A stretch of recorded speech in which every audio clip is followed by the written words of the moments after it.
kalau anaknya demam ya, gitu umur berapapun demam, yang pasti kita harus ukur adalah suhu tubuhnya. Bukan pakai tangan meter, tapi gunakan termometer yang benar ya.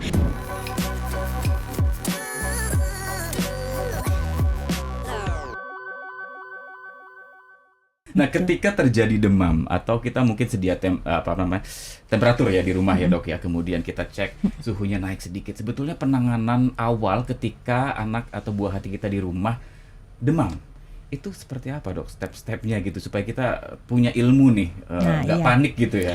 Jadi untuk sahabat Sonora sekalian, kalau anaknya demam ya, gitu umur berapapun demam, yang pasti kita harus ukur adalah suhu tubuhnya, bukan pakai tangan meter, tapi gunakan termometer yang benar ya. Karena kan itu biasa ya, ibu-ibu itu kok badannya hangat gitu, tapi kan kita tidak pernah tahu berapa suhu yang benar untuk mengukur suhu tubuh anak tanpa menggunakan termometer. Jadi yang pertama ukur dengan menggunakan termometer dahulu. Karena suhu normal itu kan berkisar antara 36 sampai 37,2 derajat Celcius gitu. Jadi kalau sudah di atas 37,5, 38 itu boleh dikatakan anak-anaknya mengalami demam, kan?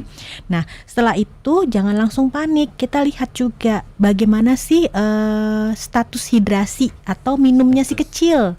Kalau anak yang sudah besar itu kan lebih gampang dikasih tahu ya gitu, kakak ayo minum air putih gitu ya. Tapi kan kalau anak kecil nih agak susah untuk minum air putih. Maka dari itu kalau anaknya demam, kita sebagai orang tua yang harus aware dengan status hidrasinya.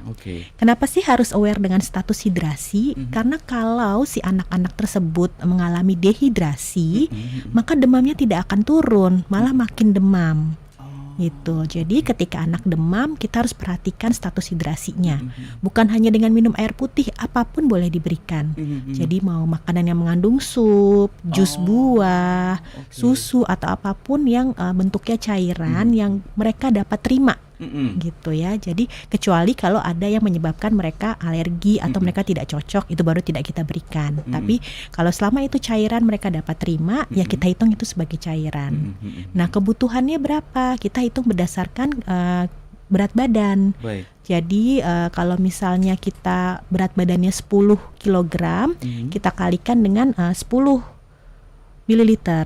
Jadi 10 kali 10 begitu. Per hari dong? Iya, per hari gitu ya. Nah, kalau demam itu ditambahkan 12% tiap kenaikan 1 derajat Celcius.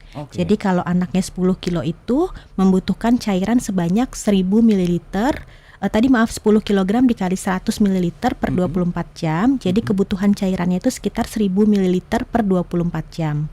Jadi kalau anaknya demam dari 37 dia demam 38, ditambah 12%-nya lagi.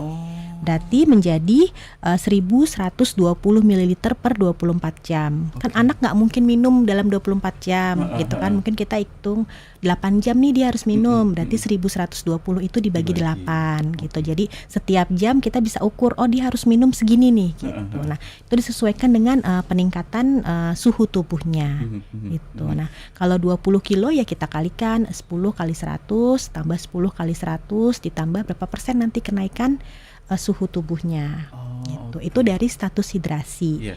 Kemudian jangan lupa kita bisa menggunakan cara dengan mengompres anak. Nah, kompresnya bukan dengan menggunakan air dingin. Dengan air suam-suam kuku, air hangat gitu. Nah, nanti ditaruhnya bisa di dahi, di dada atau di lipatan-lipatan tubuh untuk membantu menurunkan suhu tubuh. Nah, kenapa sih harus air suam-suam kuku? Jadi kita maunya penurunan suhunya itu juga perlahan.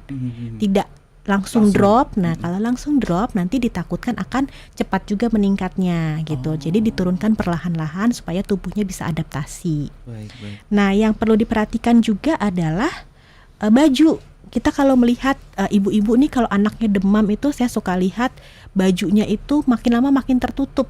Dengan baju yang tebal, dikasih jaket, dikasih selimut, dikasih kaos kaki, dikasih topi cupluk gitu ya Ditutup kan, rapat. ditutup semua Oh, iya. rapat. Nah, padahal setiap keringat yang keluar dari anak tersebut itu kan berarti pengeluaran cairan. Nah, harus digantikan dengan dia minum. Nah, kalau anaknya susah minum, kita kasih kita kasih segala macam penutup, keringatnya keluar banyak. Jadi nanti takutnya makin kurang cairannya, makin demam anaknya. Oh, gitu. jadi sebaiknya tidak ditutup rapat atau seperti apa? Ya, jadi lebih baik menggunakan bahan baju yang nyaman, yang menyerap Oke. keringat, yang tidak usah ditutup semuanya sampai hanya mukanya saja yang terlihat gitu ya. Iya, Itu iya. nggak usah gitu, karena kita mengharapkan dia mendapatkan rasa nyaman juga ketika dia tidur dengan baju dengan bahan yang nyaman.